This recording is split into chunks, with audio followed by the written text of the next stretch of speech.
Pourquoi les Russes disent «С Новым годом»? Qu'est-ce que ça veut dire? Enfin, pourquoi est-ce qu'ils disent «bonne année» de cette manière-là, littéralement «avec la nouvelle année»? Eh bien, c'est ce qu'on va voir dans cette vidéo. Quelle est la grammaire qui est sous cette expression, justement? Et c'est ce qu'on va voir tout de suite. Donc, pour dire «bonne année», les Russes disent en effet «С Новым годом». Donc, on va d'abord décomposer un peu tout ça. Bonne année. Donc, d'abord, on a le mot «новый». Новый, ça veut dire nouveau, nouvelle, c'est un adjectif. Ok. Ensuite, on a le mot год, год qui signifie l'an ou bien l'année. C'est un nom commun. Et on a la préposition «с» qui signifie avec.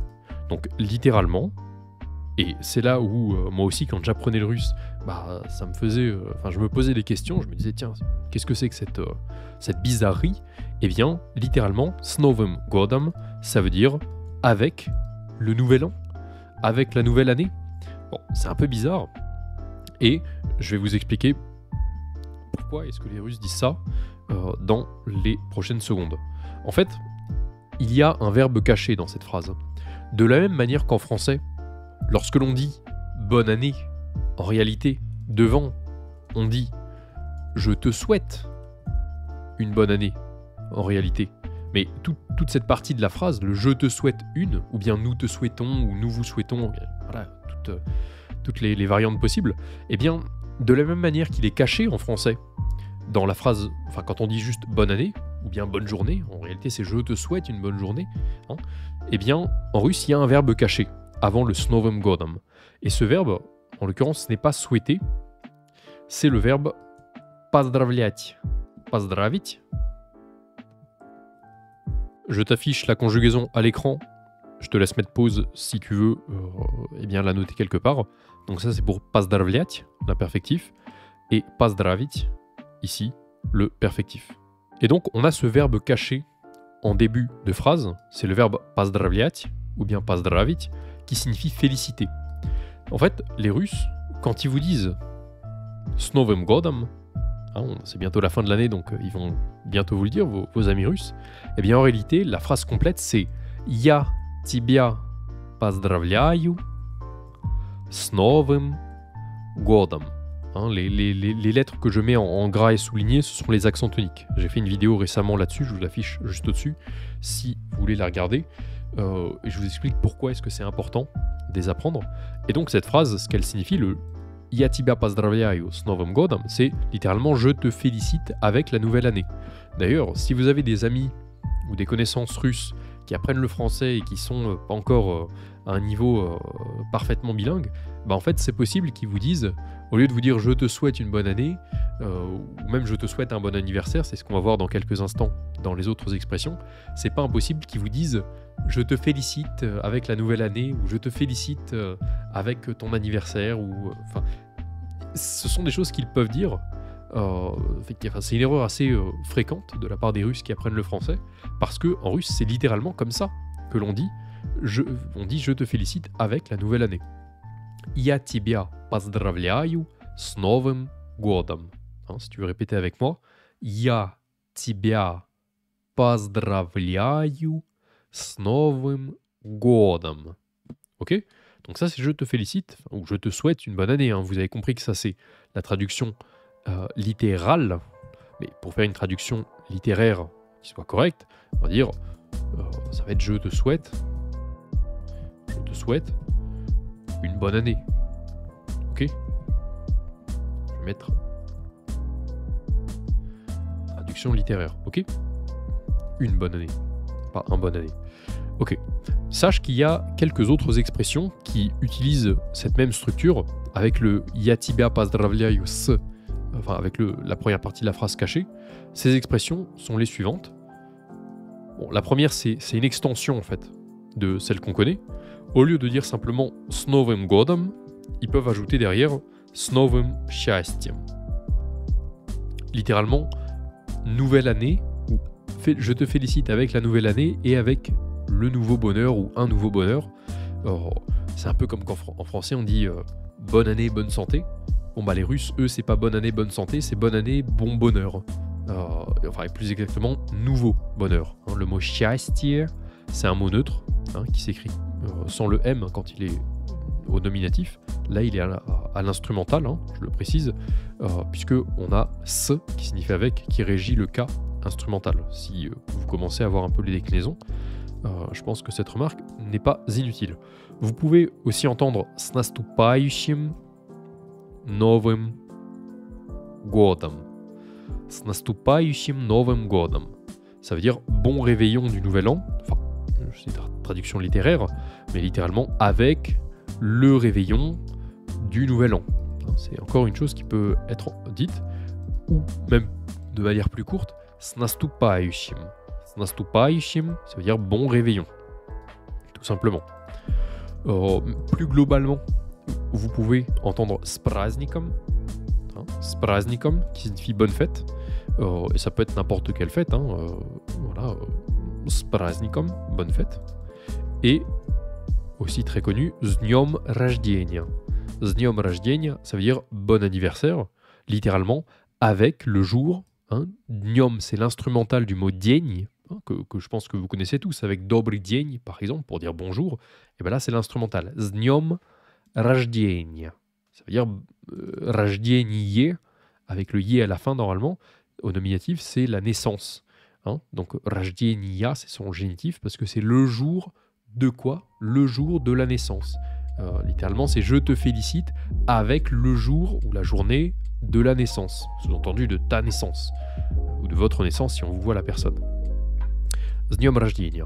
Et pour finir, qu'est-ce que c'est que ça? C'est une question que je vous pose. Est-ce que vous voulez apprendre le russe avec moi? Est-ce que cette petite vidéo où voilà, j'ai répondu à une question assez fréquente, en fait, l'idée m'est venue en donnant un cours particulier avec un élève qui débute, et à la fin, il m'a dit ah, с праздником, puisque on fait une petite pause pour les fêtes de fin d'année, et donc je me suis dit ah bah tiens, je vais faire une explication publique sur pourquoi est-ce que c'est comme ça, je pense que c'est plus clair pour ceux qui ne le savaient pas. Et si vous regardez cette vidéo au moment de sa sortie, eh bien actuellement, donc si vous allez en description de la vidéo, vous allez tomber sur cette plateforme que j'ai créée à l'occasion. C'est vraiment tout nouveau, et comme vous voyez, elle s'appelle En 2025, je parle russe. C'est en fait l'ensemble de ce que je propose, des cours que je propose. Les places sont limitées pour justement le début de l'année 2025. Le départ est prévu mi-janvier ainsi que début février, on va dire, en fonction de ce à quoi vous voulez vous inscrire. Et donc si vous descendez un peu sur la page, vous aurez toutes les informations sur les 3 offres que je propose en fonction de votre niveau et de ce que vous souhaitez faire. Donc il y a une session débutant qui consiste à... ce sont en fait 3 mois de cours de groupe en visioconférence. Tous les cours sont... donc il y en a 36 au total, 36 leçons, avec des supports imprimables, des petites surprises aussi, ainsi que les rediffusions de chaque cours, si jamais vous les manquez. De toute façon, toutes les informations, vous les aurez en description. Et si en plus vous cliquez sur le bouton pour vous inscrire, là aussi, vous aurez, vous voyez, toutes les informations, 36 cours en direct, support imprimable, rediffusion, système anti-oubli, la date de départ, etc. Vous aurez toutes les informations sur chacune des pages respectives. Et voilà, une session débutant, une session faux débutant / intermédiaire si vous voulez pas commencer directement avec des élèves qui viennent tout juste d'apprendre l'alphabet. Si vous avez déjà quelques bases, c'est plutôt celle-là qui va vous intéresser. Et ainsi qu'une formule individuelle, si là vous voulez vraiment y aller à fond, ça va consister avec en un mélange de cours particuliers ainsi que d'accès à tous mes programmes. Tous les programmes que que j'élabore et que j'améliore depuis 2018, depuis que j'ai commencé à enseigner le russe en 2018. Cette chaîne YouTube existe depuis maintenant, ça va bientôt faire 7 ans. Et donc un accès à tous les programmes, ainsi que 6 mois de cours particuliers, de cours individuels en visioconférence, et une approche totalement personnalisée. Donc je vous laisse découvrir tout ça, profitez-en parce que chaque offre n'a que 10 places, puisque je peux pas faire des sessions avec 200 élèves et je peux pas non plus donner 300 cours particuliers par semaine, c'est pas possible. Donc je limite à 10 places à chaque fois, sachant qu'il y en a déjà quelques-unes qui sont parties pour chacune de ces offres. Et dans les jours qui viennent, je vous mettrai aussi, ça sera sympa, les témoignages vidéo de mes élèves. Hein, ils ne sont pas encore disponibles, mais je vais les publier très bientôt. Donc voilà, si vous regardez cette vidéo au moment de cette sortie, vous avez les infos en description. Si vous regardez la vidéo plusieurs mois et que les sessions sont déjà terminées, bah, je vous invite à regarder les vidéos plus récentes sur ma chaîne avec les annonces les plus récentes justement, où là vous aurez eh bien, les sessions du moment ou les offres du moment, que ce soit des sessions collectives comme les deux premières, ou bien si des places se libèrent pour l'accompagnement individuel. Voilà, voilà. Sur ce, je vous remercie pour votre visionnage. Si la vidéo vous a plu, bah, vous pouvez mettre un petit j'aime et un commentaire, c'est toujours encourageant. Ça me permet de savoir que je dois continuer de faire ce genre de vidéos. Et bah voilà, comme je vous ai dit, si ma pédagogie vous plaît, si le fait d'apprendre avec un Français, parce que je suis français, hein, je ne suis pas franco-russe, hein, je suis français, j'ai appris le russe en partant de zéro. Hein, j'en parle un peu là, voilà, j'ai appris le russe en partant de zéro.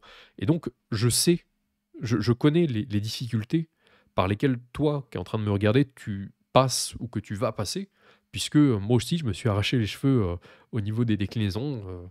Moi aussi, le vocabulaire, la prononciation, je veux dire, tout ça, je suis passé par là, je sais ce que c'est, contrairement à un russe qui nous enseigne sa langue natale. Et donc, bah, c'est particulièrement intéressant en termes de pédagogie, surtout vis-à-vis eh bien, des débutants et des élèves bah, voilà, qui sont faux débutants, intermédiaires. C'est très apprécié parce que bah, voilà, je sais ce que vous ressentez et j'ai fait plus ou moins les mêmes erreurs que vous avez faites ou bien que vous vous apprêtez à faire et que j'aimerais vous éviter. Donc, bon, je vous laisse regarder tout ça tranquillement. Vous pouvez m'écrire par mail si besoin. Vous pouvez me suivre aussi sur Telegram, vous regardez un peu mon site internet. Bref, euh, je suis présent un peu partout. Et bah, m'écrire un mail si vous avez des questions. Hein, mon adresse, elle est là, axel@russedébutant.fr. Voilà, voilà. Sur ce, je vous remercie pour votre visionnage et je vous dis paka paka.